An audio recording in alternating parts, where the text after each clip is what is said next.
Á Grundartanga í Hvalfjarðarsveit stendur fóðurverksmiðja Líflands, hátt til lofts og við hlið hennar fjöldamörg síló stútfull af bragðgóðum hráefnum. Í verksmiðjunni er dýrafóður fyrirtækisins framleitt. Það var gaman að fá innsýn í verkfræðilegt ferli vinnslulínunar sem á allar þær úthugsuðu uppskriftir sem bændum standa til boða. Mér langar aðeins að forvitnast bara Lífland aðeins, þetta rótgróna fyrirtæki 1917, eða ekki? Jú. Var þetta ekki stofnað þá?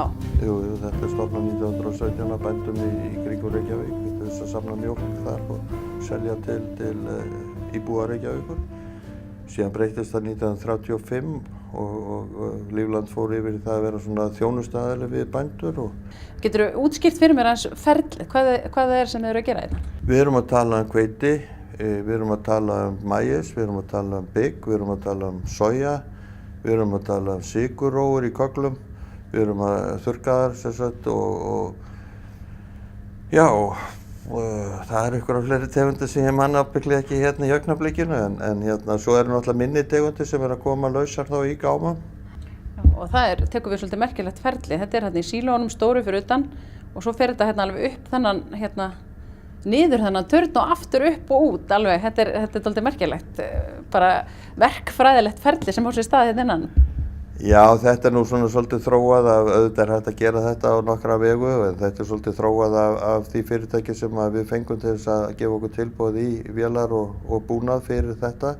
Við keyptum þetta eiginlega sem key project þannig að þetta var bara tilbúið, þeir komu hérna með mannskap og við vorum svo sem með mannskap líka hérna að heiman og þetta var, við byrjuðum á þessu í júní mánuði 2009 og við settum hann í gang í júní mánuði 2010 og svo var í ágúst drepið á gömlu verksmiðjunni í Reykjavík þannig að síðan hefur þessi séð um alla framleiðsluna og núna á síðasta ári þá bættum við einni línu við sem við köllum í verksmiðjuna, vorum búin að gera ráð fyrir því húslega séð og núna framleiðum við á 2 línum í gegnum verksmiðjuna og getum framleitt svona í kringum 20 tonn á klukkutíman og það er stundum alveg þarf á því.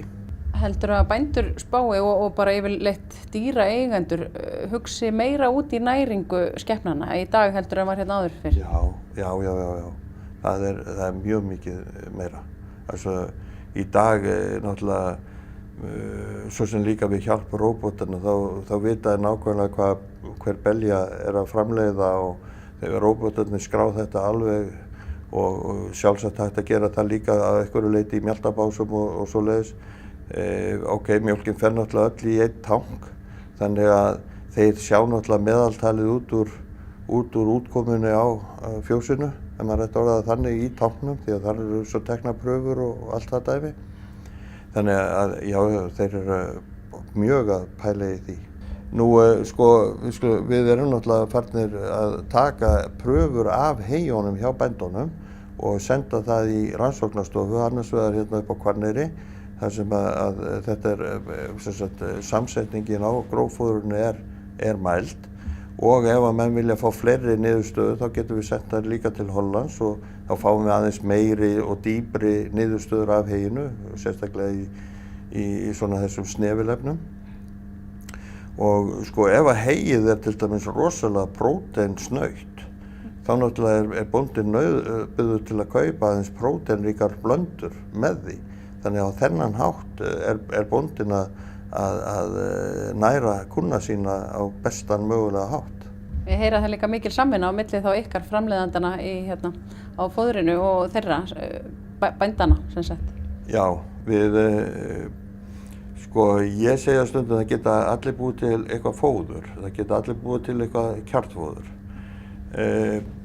En þú þarft að vera með kjarnfóður sem virkar, þess vegna þarft að vera í sambandi við bóndan og þú þarft að vita hvernig honum og kúnum hans líður og hvort að allir hlutir eru í lagi og þá er